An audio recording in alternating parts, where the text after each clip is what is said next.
नमस्कार, एक बार फिर से मैं आप सभी के सामने उपस्थित हूँ बेहद महत्वपूर्ण टॉपिक के साथ। आप सभी कोलकाता रेप केस के बारे में जानते हैं। आप सभी को पता होगा ये मामला सीबीआई से सुप्रीम कोर्ट तक पहुंच गया है। इसी बीच ममता बनर्जी जी नरेंद्र मोदी से मिलती हैं और उनका कहना है कि भारत में एक सख्त एंटी रेप लॉ की जरूरत है। अब इस एंटी रेप लॉ में क्या क्या चीजें शामिल की जाएगी, तुरंत सुनवाई होनी चाहिए, क्या क्या प्रावधान है, इन सारी चीजों के बारे में डिटेल में एनालिसिस करेंगे। मेरा नाम है प्राची मिश्रा और संस्कृति आईएएस के इस प्लेटफॉर्म पर आप सभी का स्वागत है। चलिए क्लास शुरू कर देते हैं, एंड तक जरूर देखिएगा। लेकिन इससे पहले आप सभी से एक प्रश्न है कि क्या यदि एंटी रेप लॉ भारत में लागू हो जाएगा तो उससे कोई बदलाव आपको क्या देखने को मिलेगा? अगर सख्त कानून व्यवस्था बन जाएगी तो क्या ये सरकार सुनिश्चित कर पाएगी कि जो रेप विक्टिम है वो जिंदा बचेगी? क्योंकि कई बार यहाँ पर क्या होता है कि रेप विक्टिम्स हत्या कर देते हैं, जैसे इस केस में हुआ, मार दिया गया। ठीक है, तो यहाँ पर ये कानून क्या सिर्फ सफिशिएंट है? अभी भी तो है रेप को लेकर के बहुत सारे कानून, बहुत सारी धाराएं बनाई गई हैं, तो क्या रेप रुक रहे हैं? तो यहाँ पर ये क्वेश्चन बन जाता है कि कैसे चीजों को आगे ड्राइव इन किया जाएगा। चलिए शुरू कर देते हैं क्लास को, और इसमें एक एक पॉइंट को एंड तक हम डिस्कस करेंगे और देखेंगे। चलिए, न्यूज क्या थी? तो Kolkata rape murder, CM Mamata Banerjee writes to PM Modi. उन्होंने एक लेटर लिखा and seeks tougher anti rape legislation. हाल ही में सीएम ममता बनर्जी ने पीएम मोदी को पत्र लिखकर बलात्कार विरोधी सख्त कानून बनाने की मांग की है। आगे बात कर लेते हैं। प्रमुख बिंदु क्या रहे हैं? तो पश्चिम बंगाल की मुख्यमंत्री ममता बनर्जी ने पीएम मोदी को एक पत्र लिखा, ठीक है, और वहां पर बलात्कार के खिलाफ सख्त कानून की मांग करी थी, जैसे अभी हमने न्यूज में देखा। इससे पहले जो टीएमसी सांसद हैं अभिषेक बनर्जी, इन्होंने भी कहा था कि देश में एक मजबूत कानून की जरूरत है जिसमें 50 दिनों के भीतर सुनवाई पूरी तरीके से कंप्लीट हो जाए, मामला पूरी तरीके से खत्म हो जाए और जो सजा है वो सजा वहां पर दे दी जाए। ठीक है, लेकिन अभी कुछ दिन पहले आपने एक न्यूज सुनी होगी, 35 आई थिंक 37 ईयर्स पहले रेप हुआ था, गैंग रेप हुआ था 100 लड़कियों का।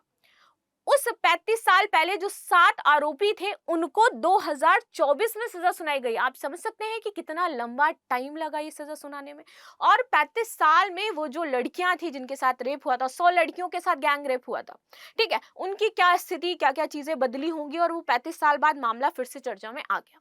तो यहाँ पर ये कहा जा रहा है कि जो इतना लंबा लंबा टाइम ले रही है जुडिशरी, हमारी टाइम लग रहा है, तो एक लॉ ऐसा हो कि तुरंत 50 दिनों के भीतर सारी सुनवाई हो जाए।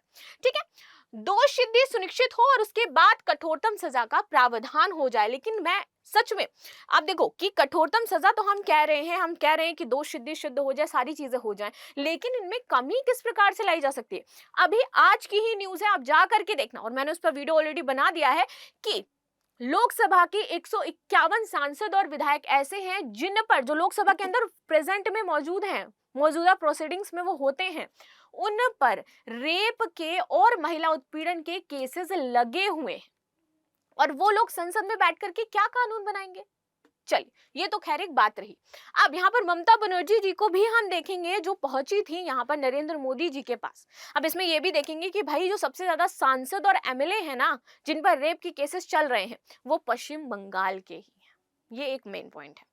चलो, तो ये तो था पत्र जो इन्होंने लिखा। आगे बात करते हैं। मुख्यमंत्री ने कहा कि देश में प्रतिदिन 90 बलात्कार के मामले सामने आते हैं। इससे जो समाज है और राष्ट्र है उसका विवेक डगमगा रहा है, आत्मविश्वास डगमगा रहा है, और सरकार पर से धीरे धीरे जो विश्वास है वो भी खत्म होगा।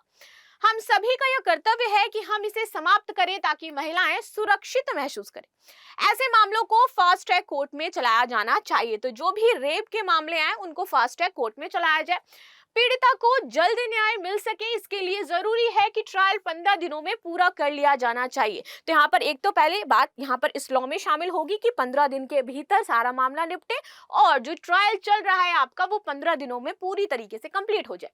उन्होंने कहा कि पिछले 10 दिनों में जब पूरा देश आरजी कर मेडिकल कॉलेज के खिलाफ घटना प्रदर्शन कर रहा है, न्याय की मांग कर रहा है, तब भारत में अलग अलग हिस्सों में 900 बलात्कार की घटनाएं हो चुकी है। यानी कि ये जो आप देख रहे हो ना, 10 दिन से ये मामला चल रहा है, इस बीच 900 घटनाएं आपकी शामिल हो गई हैं। आगे देखिए, एंटी रेप लॉ में मांग क्या है? तो इसके लिए जरूरी है कि केंद्र सरकार एक कड़ा कानून बनाए जिसमें इस तरह के जघन्य अपराध वालों को कड़ी सजा का प्रावधान हो, और ऐसे मामलों को फास्ट ट्रैक कोर्ट में चलाया जाए और जरूरी है कि ट्रायल 15 दिनों में पूरा कर लिया जाए, जिससे पीड़िता को जल्द न्याय मिल सके।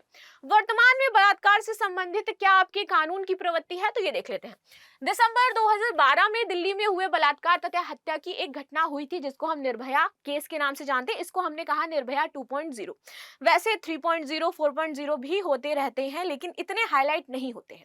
जो मामला हाईलाइट हो जाता है वहां पर सरकार एक्शन ले लेती है। या ना जाने कितने रेप यहाँ पर हो रहे हैं, नर्सेस के साथ हुए, डॉक्टर्स के साथ हुए, तो ये सारी चीजें हमें देखने को मिलती हैं। लेकिन जब बहुत ज्यादा, जब तक वो हाईलाइट नहीं होती है ना, तब तक शायद हम उनके बारे में बात करना पसंद नहीं करते हैं। ऐसी चीजें हैं। और आप मानिए, बिलीव मी, कि जिस टाइम मैं आपको पढ़ा रही हूँ शायद इस टाइम भी किसी के साथ रेप हो रहा होगा। चलो आगे देखते हैं। इसके बाद देश में आपराधिक कानून संशोधन अधिनियम 2013 पारित किया गया। इसमें बलात्कार की परिभाषा को और अधिक व्यापक बना दिया गया। इसके अधीन दंड के प्रावधानों को और कठोर किया गया था।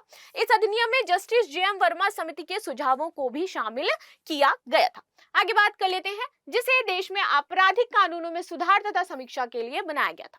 इस अधिनियम ने यौन हिंसा के मामलों में कारावास की अवधि को बढ़ाया था और उन मामलों में मृत्यु दंड तक का प्रावधान कर दिया गया था जिसमें पीड़िता की मौत हो या फिर उसकी अवस्था मृत्यु प्राय हो जाए।